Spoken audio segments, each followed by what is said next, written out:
est-ce qu'en même temps, ce prix, c'est pas un signe, un message qu'on envoie disant que l'engagement et l'excellence dans nos milieux, la qualité du travail qu'on fait, que c'est pas ça qui fait évoluer notre culture? Une grande question philosophique.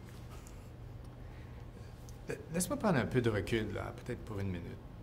Quand on regarde l'histoire de l'humanité, notre histoire à nous, l'homme, ce qui est fascinant, c'est que chaque période, aussi loin que 3, 4, 5, 8 000 ans avant Jésus-Christ, les hommes ont senti le besoin, les hommes et les femmes ont senti le besoin de s'exprimer, de créer quelque chose.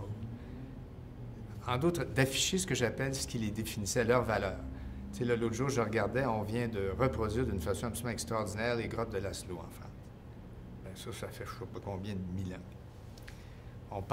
On s'inquiète de ce qui se passe au Proche-Orient. Pourquoi? Parce que les grands symboles de la civilisation mycénienne et bien avant ça est en train d'être mis en péril.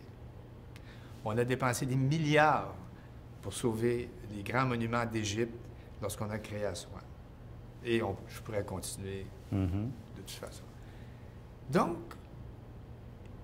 toutes ces œuvres-là sont des œuvres extraordinaires, parce que l'homme a donné le meilleur de lui-même. Quand je parle d'homme, toujours hommes et femmes. Ils ont donné le meilleur de lui-même, à des très grands coups des fois. Alors, quand tu regardes la musique, par exemple, ou la danse, il y en a toujours eu. Il y a eu des danses primitives, tu le sais, tu les as étudiées. La musique, la même chose. Et ça veut dire quoi, ça?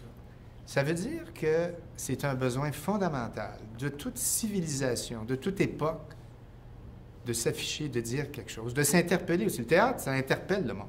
C'est pas passif, le théâtre. La danse, c'est certainement pas passif, du moins certainement pas pour vous autres. Et la musique, c'est la même chose. Et lorsque les gens voient ces œuvres-là, ils s'identifient, et c'est là où ces gens-là se rassemblent. Toutes les grandes places du monde ont été des endroits de rassemblement. Tu vas me dire, parce qu'il y en a, c'est pas parce que des dictateurs s'en sont servis que c'est pour ça que ça a été créé. Alors, quand on revient à nos prix, au prix que notre pays nous accorde, c'est pas... Oui, il nous reconnaît, nous, mais il reconnaît, dans le fond, ce à quoi nous sommes associés.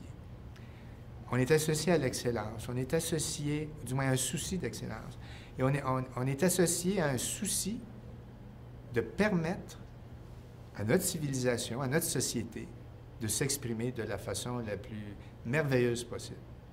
Et c'est en ce sens-là que, pour moi, les prix du gouverneur général, puis c'est M. et Mme Netteshen, je ne sais pas si c'est un coup de génie, mais c'est un grand coup de générosité, puis c'est un grand coup d'intelligence de la part, enfin, soyons bien honnêtes, là, de notre chef d'État de l'État canadien, puis ceux qui ont poursuivi après, de se dire, c'est pas juste un prix, c'est un statement qu'on fait. Une grande réponse à une courte question. As-tu un souvenir marquant d'un conseil qu'on t'aurait donné qui t'aurait été extrêmement utile? Oui. Oui. On m'a dit, plusieurs personnes m'ont dit la même chose, mais le conseil le plus utile qu'on m'a donné, c'est « sois toi-même ». Travaille fort, vis avec les autres, rassemble les gens, mais sois toi-même, sois le reflet de tes valeurs, sois persistant et ose.